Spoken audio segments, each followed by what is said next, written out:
This is the kind of game, if I was in a cartoon, I would put the napkin around my neck, get the knife and fork out, and just dine out on it. I love this pick. And welcome to Pocket Protection in association with TDR, brought to you by Bet99 Sportsbook. Every game starts at Bet99.com. We are responsible gambling. I'm Ryan Doyle. That is Steve Budin. Happy New Year, sir. All right, here we are. New year, same shit. Yeah, same shit. But you know what? Let's talk about something kind of different that happened, and we might as well start with this because the world is talking about it. This is something that transcends gambling. It transcends sports. It obviously has now gone into the world of somebody's life and or death. And I mean, that has been the big concentration of a lot of the news media. Damar Hamlin, the safety from Pittsburgh for the Buffalo Bills, plays for the Buffalo Bills, of course, in that collision. It wasn't much of a hit, to be honest. I mean, if you're a football guy and you watch football, the hit itself didn't seem all that impactful. It wasn't that type of massive collision that we're used to seeing causing things like this. But no less, he went down. He is still in hospital as of this taping. First of all, just your reaction, your human reaction, Steve. No, obviously thoughts and prayers go out for him and his family. We're all hoping that, there's a good resolution here. But I think it begs the bigger question, because those of us with our eyes open that watch sports, especially international sports, have seen a trend over the last 12 months that's disturbing and that we've never seen before. It started with soccer. And we saw these soccer players week in and week out dropping, not dropping dead, but having, heart issues, cardiomyopathy, myocarditis, all these all of a sudden, and athletes are known to have athletic hearts, right? And what that means is that as an athlete, your heart is like a muscle. So the more you work that muscle, if you work your biceps, you have bigger biceps. You work that heart muscle, your heart gets bigger. So athletes tend to have heart issues that are exacerbated by having what we call an athletic heart. But we have never seen this type, of tragedy in sports. And then, so it started in soccer internationally, where we saw guys in the best shape. We think of a soccer player running up and down the field. They're in the best shape possible. And when they start dropping like flies, a red light goes off. And, but then again, it was in Europe. It was far away. And in America, we didn't we have this tendency as Americans to think that the world is America. So a lot of us don't look at what's going on elsewhere. And then we saw it starting to happen in high school kids, where hockey players, soccer players, baseball and football players were also starting to experience these heart issues, and there's definitely something going on. A lot of conspiracy theorists are talking, vaccine, possibly, spike protein in the vaccine, making the heart even bigger. I don't know if that's the case here with this player, but it's something that needs to be looked at. There's a lot of people wondering what's going on, and rightfully so. From a betting angle, and I mean, obviously, I'm not trying to be crass, but this is a betting show, and we do have to talk about the other elements of the sport. My phone the next day, I think everybody kind of was in shock the evening of, but the next day, people were wondering, and again, this is big money we're talking about. I don't want to sound like a crass asshole, because I'm really not, but in this situation, people were wondering how sports books handle this type of thing. Do their parlays cash? We've got a game that's still, 5 minutes left in the first quarter that's just dangling there. You ran a sports operation for a very long time. What's the typical practice in something like this? Well, there are rules. They don't just make this up, as it goes on. This has been going on forever, and there are rules that if games are stopped within a certain amount of time, it's a no bet. If they go a certain amount of time, it's a bet no matter what. Totals count in certain scenarios. Game scores count in certain scenarios. In this case, all bets were canceled and monies were refunded. 5-team parlays revert to 4-team parlays.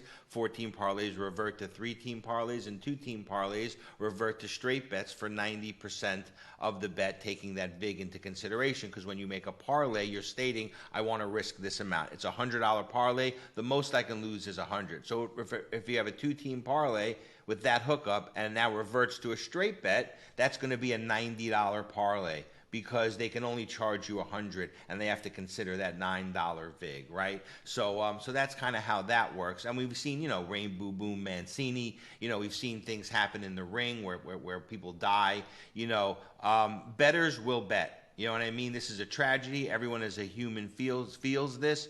But tomorrow, the only death that gamblers are really concerned about are the death of their bankroll, and that's that. And like you said, it's crass, it's cold, you know what I mean? But it's a fact, you know what I mean? And listen, there's a whole sport called NASCAR where people go looking for a crash. Yeah. You know what I mean? Like, this is a fact. In a lot of ways, we've returned to Rome. We've gone from boxing to UFC. And if you remember when the UFC first started, it was a lot more, disturbing in the rules. You know what I mean? And boxing to me always seemed a little over the top, right? Until the UFC came, and then all of a sudden, boxing became an art to me. Like, I could see the artistic nature of boxing after the brutality of some of the original UFC. With no weight classes, people all over the place fighting each other. Butterbean, karate guys fighting, street brawlers. It was almost like a video game, and kind of cool. But as a human, you kind of feel like we took a step back towards Rome. You know what I mean? And I do believe, and you can quote me. I do believe we're about 4 to 5 years away from pay-per-view's first fight to the death. And it'll happen in North Korea, it'll happen in Russia, it'll happen in China, but they will sanction it. They will put it on pay-per-view. The U.S. will not be able to stop it, and people will pay $50 to see two people fight until one person dies. And when that happens, we're talking about the eventual death of society, but it will happen. All right, let's talk about what's happening in the world of football, shall we? Outside of what we just discussed, we're going into Week 18, the final week. What have we learned? Where do we stand in the mind of Steve Budin? All right, well, let's go through it, and we'll talk about the teams with playoff implications, leaving aside the teams that we've been saying are finished since about Week 7. The Steelers, for the second week in a row, Kenny Pickett orchestrated a fourth-quarter drive with the Steelers. Thin playoff hopes on the line, and again, that rookie delivered. So how can the Steelers make the playoffs, right? The Steelers, they have to win the Week 18 finale against Cleveland, which is doable. But the Dolphins also have to lose to the Jets, which is, kind of hard to do, I think. Could happen. And the Patriots have to lose to the Bills. So it's extremely plausible that they could wind up in the playoffs. The Ravens gave up control when it comes to winning the AFC North title because of another late game collapse. It was the fourth time this season that Baltimore gave up the winning touchdown in the final 2 minutes of the game. The bigger story is Lamar Jackson's return. Will he come back for the last week, giving him a week to kind of get loose before the playoffs?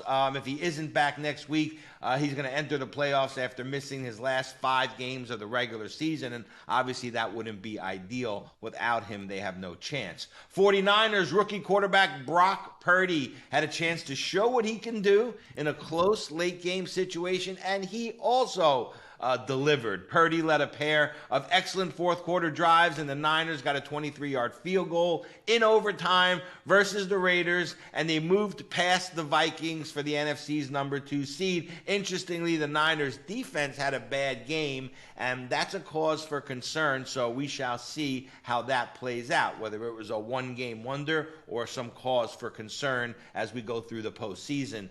The Packers, talk about a turnaround. This team was 3-6. They had lost 5 straight. Now they've won 4 straight after beating the living shit out of a team that I said was a fake all year, the Minnesota Vikings.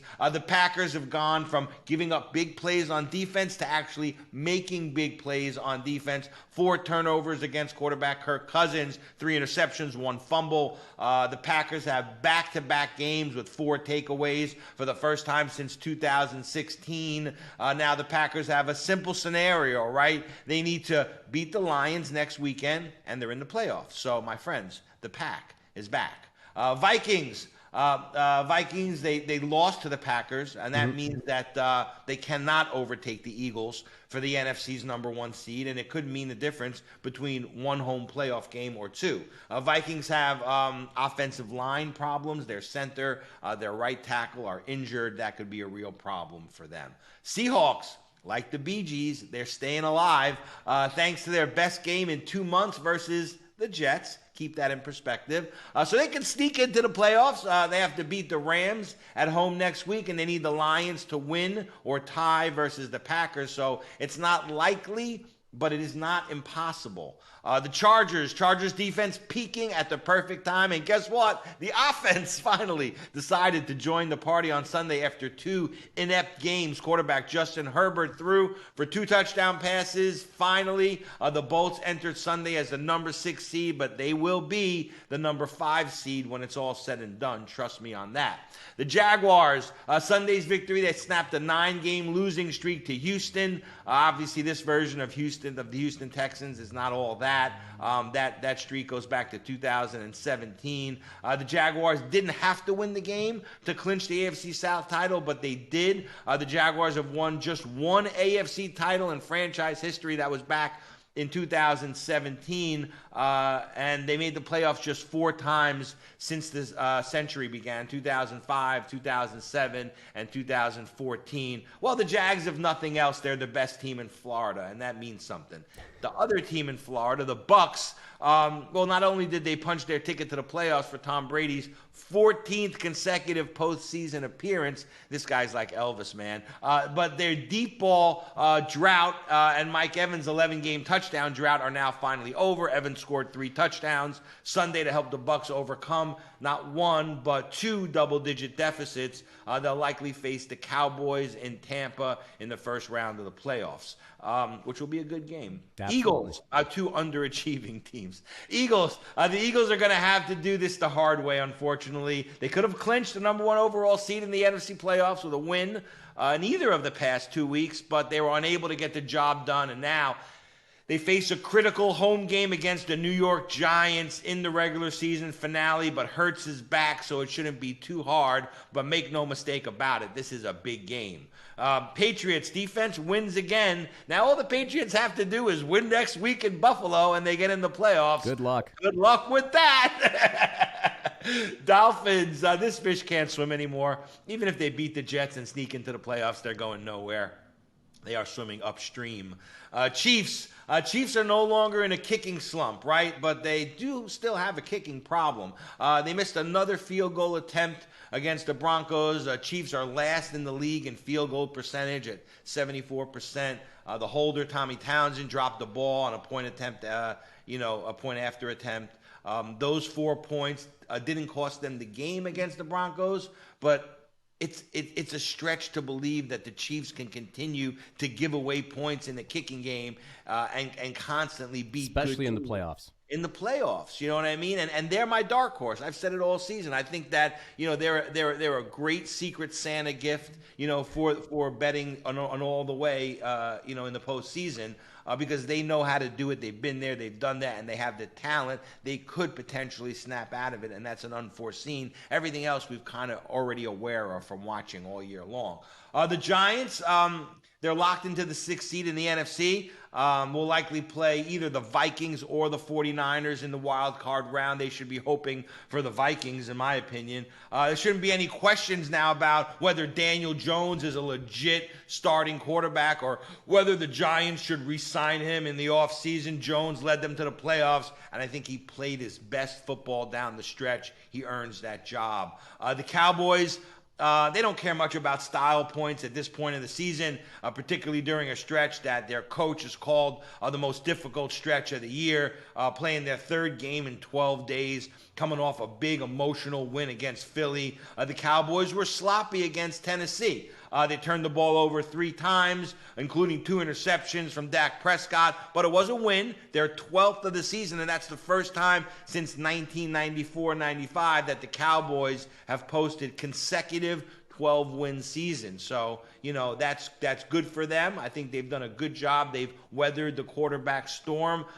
It still remains to be seen if they can play over their heads. We'll see that in the postseason.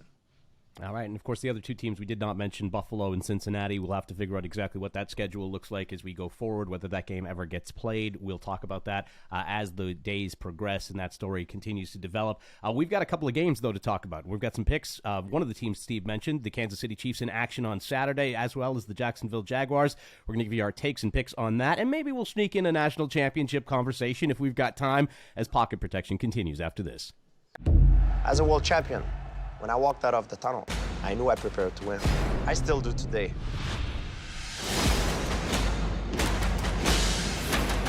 Every game starts at Bet99.net.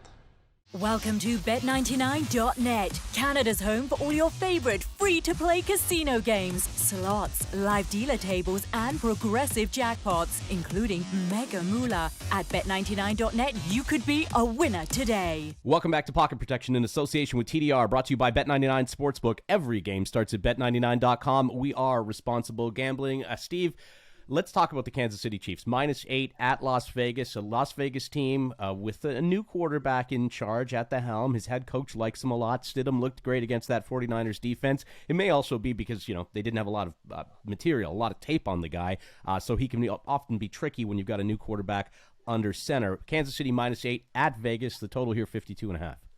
All right, so Kansas City, right, they escaped last week with a fourth quarter rally and a late defensive stand to hang on for the win over Denver. So they're still alive for home field advantage throughout the AFC playoffs. So I think this is a must-win for KC. Las Vegas in the role of spoiler. They nearly pulled off quite an upset last week. And like you said, the shift from Carr to Stidham at quarterback really paid off. Stidham threw for 365 yards and 3 touchdowns. He completed 23 of 34, but also had a pair of interceptions. But their running back, Josh Jacobs, continues to lead the NFL in rushing. He scored his first touchdown in 3 weeks last week against the Niners, the NFC West champions. Look, the Raiders certainly gave the Chiefs a hell of a game in their first meeting. KC winning 30-29 after trailing 20-10 at the half, surviving a 2-point conversion attempt that would have given the Raiders the late lead. We all remember that game. Jacobs was a monster against the Chiefs in that one. He rushed 21 times for 154 yards, 7.5 yards per carry, and a touchdown. Stidham played. The quarterback is playing for a job here. I think he's going to bring it. I think he's going to bring it all. So I'm on Vegas to cover this game. Yeah, this is the kind of game, if I was in a cartoon, I would put the napkin around my neck, get the knife and fork out, and just dine out on it. I love this pick. Las Vegas Raiders all day. For everything that Steve said, I think Stidham has found a nice rhythm. He's opened up that running game as well. It's not all pressure on Jacobs. It's not all pressure on the quarterback either. There's a good balance that we saw against a solid defense in the 49ers. I like the number here as well. 8, that's fantastic. That is super value to me. Over a touchdown, you got the 8 points sitting there. It's dangling. The Raiders are at home as well. That crowd's still very much in it, as they always are in Las Vegas or wherever the Raiders happen to call home. So, yeah, I like the Las Vegas Raiders catching the 8 points here. I think that's an absolute New Year's gift. Are we giving those out? I guess we are. Let's talk a little bit about Jacksonville, -6.5 at Tennessee. The total here, 40.5. Well, if we go back to Thanksgiving week, right, the Titans were cruising. They were atop the AFC South, and we would never imagine that they would dismiss their GM, John Robinson, and would need to beat the Jaguars in the finale to even make the playoffs. Tennessee hasn't won since November 20th. Robinson is out. Tannehill's out for the season. Liberty rookie Malik Willis isn't ready for prime time. So here comes ex-UT Vol Joshua Dobbs, cutting Cleveland after Deshaun Watson was activated, and an emergency signee 2 weeks ago as one of the last viable quarterback options on the market. So here we go. Jacksonville, they've been a major thorn for Tennessee the past month. They've won and covered 4 in a row, including a 36-22 romp at Nashville on December 11th to get the late season ball rolling for them. In that game, Trevor Lawrence passed for 368 yards and 3 touchdowns. But it's not just the offense in Jacksonville that's impressive lately, right? Their defense suddenly coming up with big play after big play, forcing 9 turnovers along with a scoop and score and a pick 6 in their latest win streak, including 4 in the earlier win over a then near full-strength Titans with Tannehill and with Derrick Henry. So what's the difference this time? Jaguars are better. Tennessee is worse. So the Jags are going to win, and they're going to cover easy and get back to the playoffs for the first time in 5 years. Kind of reminds me of the last year Bengals, don't they? Go Jags, easy money. Easy money, he says. Okay, I'm on the opposite side here. I like this because I think, Dobbs, again, we're talking about quarterbacks. There's not a ton of tape. Sure, you could go back to his college days. Yes, he was there on the squad in Cleveland, but good luck finding a lot of tape on that guy in Cleveland. There isn't any. I look at this game and I think it's a divisional game. I'm not gonna fall for the 6.5 though. I will buy this line up to 7 because you know me, in a divisional game, I like that touchdown. So I will buy the half point. I'll pay a little extra juice for it, and I'm okay to do so. I think it's going to be a tight divisional game. I think Jacksonville gets the W, but I do not think they cover 7 points in this. I still think the Tennessee Titans can run the ball, and that's going to be a big part of this conversation as well. I think they're going to drag that clock out. They're going to keep that game grinding and really force the Jags to beat them, which they will in the end, but not by 7 points. So give me the Tennessee Titans. I saw their game plan. It's Henry right, Henry left, Henry up the middle. So you're right about that. It's kind of how I play Madden.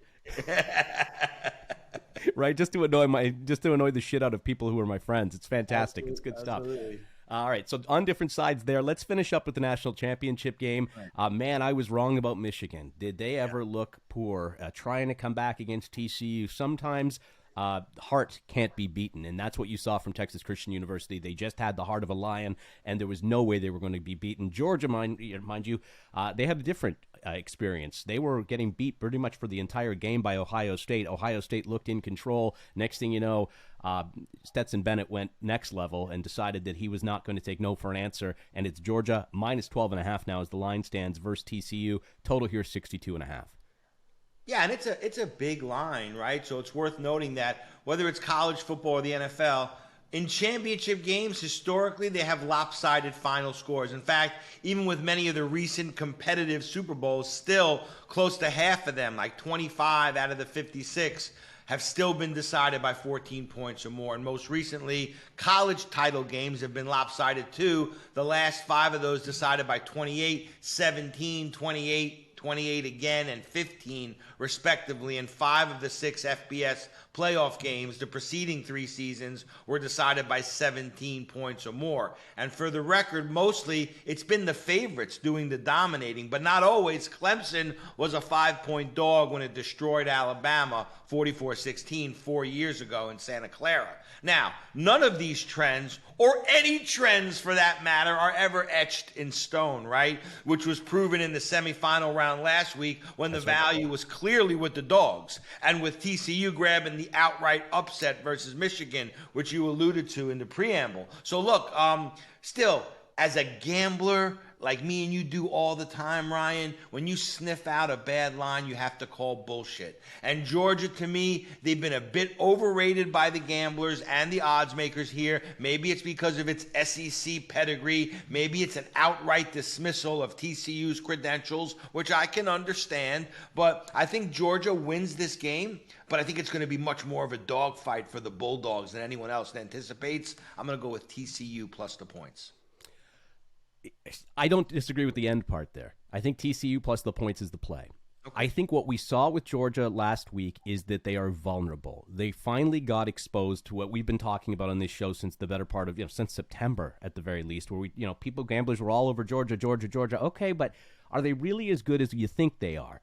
And I think last week's game against Ohio State showed that they're not, that there are chinks in the armor, that they've got problems on different parts of their game, that defense can be exposed. I think Ohio State has written the playbook for TCU on how to beat Georgia effectively. I like Texas Christian University plus the 12.5 points, and I like them to win this whole fucking thing. I really honestly do. And I'm the guy who had Joe Burrow and LSU years ago, and I was smoking the cigar right along with BDJ. And, I think this is the same kind of story. You've got a quarterback at TCU that just does not give up. This man was in tears. He would run through a fire for his team. And sometimes you can't replace that. You can playbook it. You can sideline, telestrator it. You can do whatever you think you need to do. But sometimes you just can't beat the heart of a lion. And the quarterback at TCU has the heart of a lion, and he will win the national championship for this team come hell or high water. I love that. Winners win. Winners win. That's, it's as simple as that. Stealing from rap songs, winners win. That's just kind of how it goes. Thanks to the game for that one. Steve Budin, always a pleasure. I can't wait to do this again next week. We're getting close to the end of the season. It's getting kind of like the last days of summer camp here. I'm waiting for color war to break out, but this has been a lot of fun. A lot of fun as always. We will be back, of course, with the full slate of NFL selections as well. Pocket protection in association with TDR, brought to you by Bet99 Sportsbook. Every game starts at Bet99.com. We are responsible gambling.